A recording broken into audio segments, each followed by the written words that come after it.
everyone, welcome back. If you're new here, welcome. In this video, I'm going to be comparing these two powders. I'm going to be comparing the Becca Hydra-mist powder and the Hourglass Veil powder.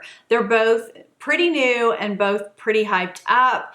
I have combination oily skin. I have over 40 skin. My under eye area, however, is pretty dry. So a lot of you have been asking me about my thoughts on these powders since I have them both. So I'm going to give you my thoughts on these today. If you're interested, just keep watching.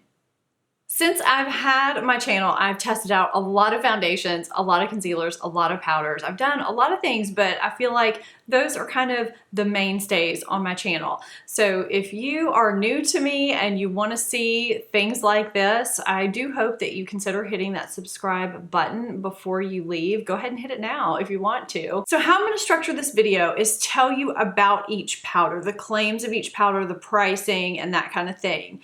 Then I'm going to tell you my experience with each powder and show you what each do on my skin and then give you my thoughts at the end. So by the end of this video, you'll know how I feel about each powder, which one I like better, what I use them for, and that kind of thing. I'm going to start with the Becca Hydra-mist powder since I got it first in the Sephora VIB sale that happened recently. I do have a video on my thoughts on the products I got in that sale. So the Becca Hydra-mist Set and Refresh powder is $38 for 0.35 ounces. It does have a lot of stars, almost 5 stars with about 700 reviews as of today. It says it's an ultra translucent setting powder that sets makeup for extended wear with a revitalizing mist-like effect on skin. This weightless powder sets and refreshes makeup for a silky smooth, invisible finish. It's formulated with 50% water and glycerin. This powder creates a mist-like sensation on the skin for a seamless finish and a comfortable feel. It has ultra-fine, light-reflecting powders that float over skin to smooth and blur the look of fine lines and imperfections. Reapply as needed to keep makeup looking fresh all day. Close cap tightly after each use to keep the powder cool. Water is the first ingredient in this product. It does have some silicones in it, silica, glycerin, mica, and things like that. I love the packaging. It's very pretty, very sleek, just like Becca does things. When you unscrew the cap, you have this sealed area right here. And you lift this top up. I hope you could see that cloud of fine powder that just floated out of the container. Then you have this really fine mesh sifter here that you can press down on. You almost can't feel it. It's so feather light. I do love this container. I love the mechanism that you use to get the powder out. You can just dip your brush in and get the exact amount of powder out that you need. That's what it looks like when I dip my finger right into the mesh. It's kind of this beigey translucent color. The Hourglass Veil translucent setting powder is $46 for 0.36 ounces. It has pretty much 5 stars with 406 reviews as of today. It is an ultra refined powder formulated with light reflecting particles to blur imperfections. It's packaged in an innovative sifter designed to dispense the perfect amount of product. This setting powder blurs the appearance of pores, fine lines, and wrinkles for an airbrushed finish. This innovative gold sifter and custom cap allow for the perfect amount of product to be dispensed. This formula is infused with diamond powder for the most refined light refraction without any flashback and sets makeup for longer wear. This translucent powder formulated without talc leaves an invisible finish and is perfect for all skin tones. They say to use the Veil powder brush, which is sold separately for $64. It is a lot of money. I hear it's absolutely fantastic. I don't have it. I have a different powder brush, which I'll show you that I have been using for both powders. They say to use it and pick up a small amount of powder, tap off the excess, and apply powder all over the face to set makeup. The first ingredient is mica, then synthetic sapphire. They have some cross polymers, boron nitride, silica, diamond powder. I don't see any silicones, no water. So nothing like that. So looking at the packaging of the Hourglass powder, it's also very sleek looking, but in a much different way than the Becca. You unscrew the cap, and this is what you have inside. So apparently this is supposed to distribute the exact amount of powder. I have a harder time with this dispenser than I do the Becca because you really do have to shake out the right amount. I find I have to really tap it out quite extensively, and I leave it upside down, and then I get a certain amount in the lid. There's a little bit of residue in the gold side, and I'll just swirl my brush around in the gold side. I liked the Becca immediately. It's a freaky feeling. You really do feel like you're gonna mess up your makeup when you apply it because it does feel like you are brushing a damp brush across your makeup. I kind of dab the powder onto my face and then brush it to distribute it. And it really does set my makeup well throughout the whole day. And I find it really blurs my pores and it does hide any imperfections. I really enjoy this powder and I find that it does set my makeup for a really long period of time. What I don't like about the Becca powder is setting under my eyes with it. I find that while it does leave it crease free in that area, it does darken my concealer in that area. And I imagine it's because of the water. So this is not something that I'm going to use underneath my eyes. I do love it for my face though. And I do find that I can refresh my makeup throughout the day with it. Now, this isn't something I'm gonna carry with me because I just don't typically carry loose powder with me to touch up throughout the day. But if I happen to be around the house or if it's a weekend and I do happen to pop back in and want to refresh something, I can easily do this. It never gets cakey. That's what I find. It's ultra light.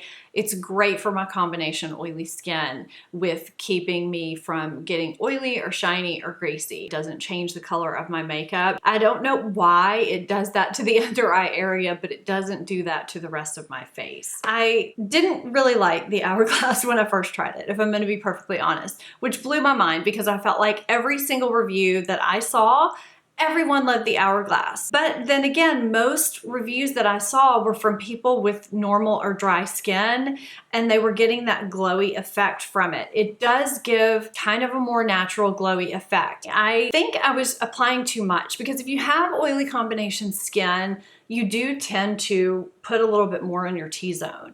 It wasn't until I really tapered off the amount I was applying that it started to work for me. So a little goes a long way with this powder, and it does give kind of a soft glowing effect. If you don't like that from your powder, you might not like this. For me personally, I don't find that the Hourglass camouflages the pores in this area for me nearly as well as the Becca.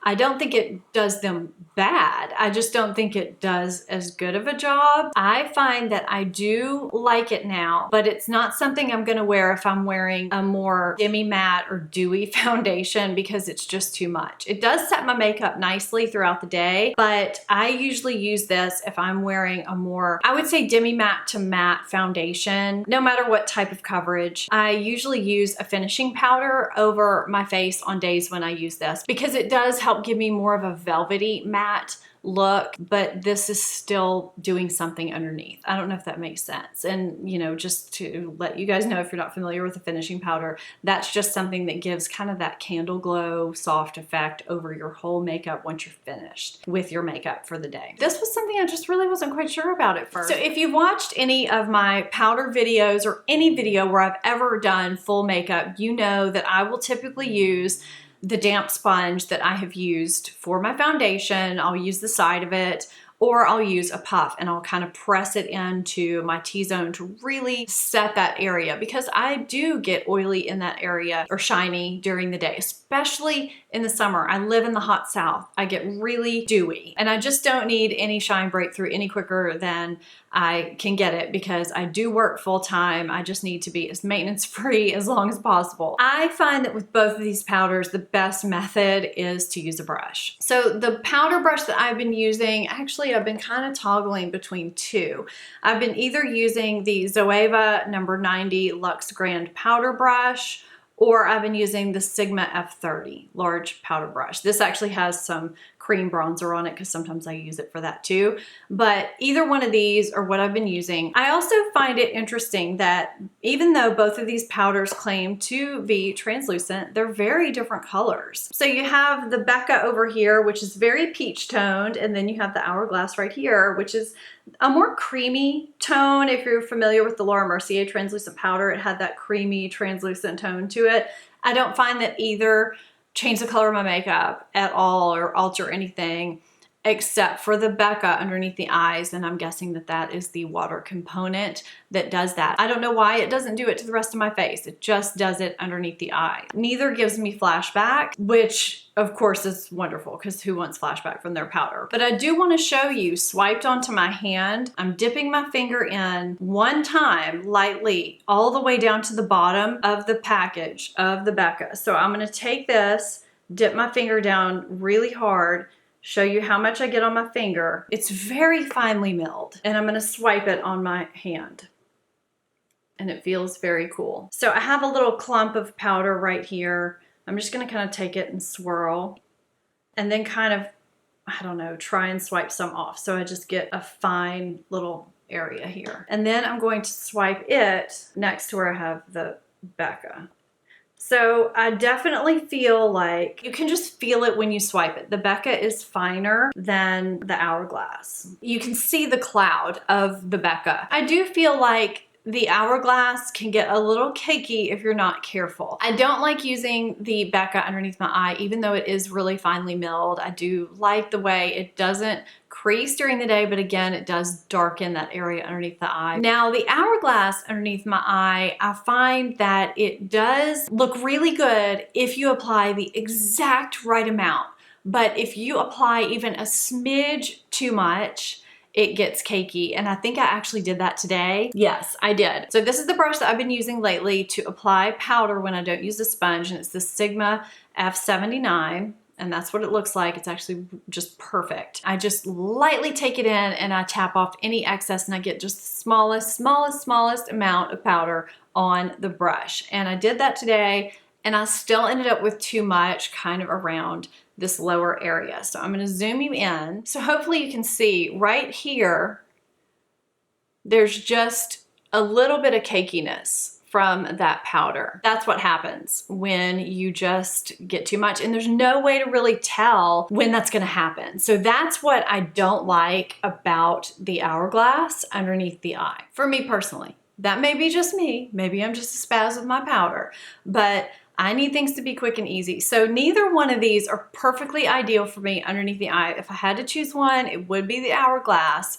but it's not totally perfect. But I mean, this is what I'm going with for the day. If you are a normal distance away from me, you really can't tell anything, so it's okay. Now, if the normal amount is applied there and I just got that perfect amount, it really does look really pretty under the eye. If I had to choose between the two at this particular point in time, I would probably choose the Becca. I like the way it feels, especially here where it's so hot in the summer. I think this is a great powder. It sets well. I think it works a little bit better for me in this pore area. I think if you have normal dry skin, the Hourglass works really well. If you have normal to oily skin, for me personally, this is the one that has stood out for me for that. I do like both, but in very different ways. They're really not very comparable to each other. I think that because they came out at the same time or around the same time, that's why people are comparing them. The two brands are somewhat similar. They're similar in price point. If you're gonna get one, I would really think about the type of skin that you have. I think a lot of normal to dry skin people are really loving the Hourglass. I don't think that you're gonna like the Becca if you have normal to dry skin. If you have oily combination skin, I think you could like either depending on the finish you want from your powder. I do like them both. I do like the sifter in this better. I just find it easier to get powder out and less cumbersome. They both have a place. I could see why they're both getting really high ratings. I have a concealers playlist and a powders playlist. If you had not seen either one of those, I have them linked for you. If you're not subscribed to this channel yet, go ahead and hit that subscribe button and become part of the family. Give this video a thumbs up if you haven't. Thank you so much for watching. I will see you next time. Bye-bye.